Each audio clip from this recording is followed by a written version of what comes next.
Hi everybody. I did a review on this on PT previously, and I have a lot more thoughts on it since that I really want to share. But I am not going to hold back anything now. I am going to be spoiling everything. So if you haven't played the playable teaser on PlayStation 4 or PT, play it now or watch it and then come back. Okay, everybody gone? That means okay. Now I'm assuming that if you are still here that you have played or watched a playthrough of PT, or as we all know now, Silent Hills. Okay, the reason why I wanted to do another video, initially I did a traditional game review of it, about what I liked, about how great the atmosphere was, but how frustrating the puzzle mechanics were, and especially the randomness of the ending. But I'm going to go into more detail with this because I didn't go back and play it, but I've watched a lot of Let's Plays on YouTube and on Twitch, trying to see how people were reacting to it, and trying to figure out what the big mystery was. You know, see if we can crack the code about how to find out that randomness, so that I can go back and finish it. But apparently, it truly is random. Completing the game is completely random. Now, looking back on the puzzles, they were actually very well implemented, for the most part, up until the end. Um, Up until the final puzzle, because all of them do work. You know, and you don't have to put the picture together in order to complete it. That's not even relevant. That's just a bonus thing you can do. But the puzzles are very well done, and it's good that they did not put screen prompts there. You know how most games have a screen prompt? Like you approach an object, and it'll tell you which button to push to open it right there. This doesn't do that because it does take away from the disorientation feeling, the isolation, the atmosphere of the game. I still wish they would have let you know in the menu that R3 was to zoom in, because I saw so many people get stuck on the part where they have to zoom in on the bathroom door when it's partially opened. But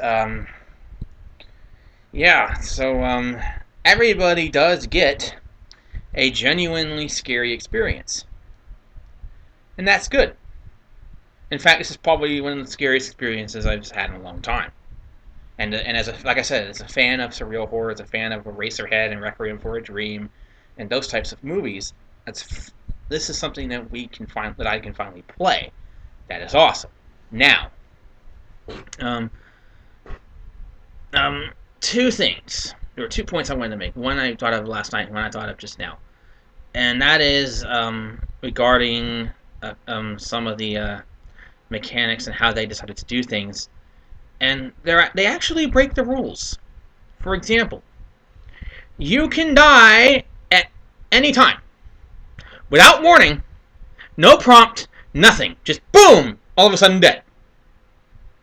That's usually a dick move. However, here, because it's really just a loop, and it's small, and there's no real penalty there, at least not until the final puzzle. It increases tension, not just for the people playing it, for the people watching it on YouTube or Twitch, because I was covering my eyes during Let's Plays because of that. And because there was no real penalty for death, that's another rule. That's one rule they've broken. No penalties for death. So you have no penalties for death, which is a no-no, especially in horror games. And yet, because of the randomness of it, because of that, it allows them to get away with having random deaths at certain points, which makes the suspense much more tense. That was impressive. That was cool, because you got me to cover my eyes during a Let's Play. And every time, too, because you just never know when it's going to happen. And the jump scare isn't really visually that great to look at. It's not really that terrifying to look at. But the fact that it's random makes everything tense. You never know if it's going to happen, when and if it's going to happen. And because there's no penalty for it, it doesn't frustrate you. At least not until the end. So yeah, it's a way to continue to make this to make it scary for not only players but for viewers who are watching, and not just one time. Every time you watch a Let's Play, every time the suspense never ceases. Now, let's go into the randomness, which is the part that I was most critical of. The randomness of the final puzzle. And it involves getting the baby to cry 3 times so that the phone rings. And everybody is coming up with different... they're sharing their ideas of how they did it. And they're all different. And some people haven't been able to do it at all. They have to quit and look things up. So, normally, in a game, that's a dick move. Are you saying that the game will let some people complete it and not let others complete it? Yep. In other words, if the phone doesn't ring, you have not been chosen.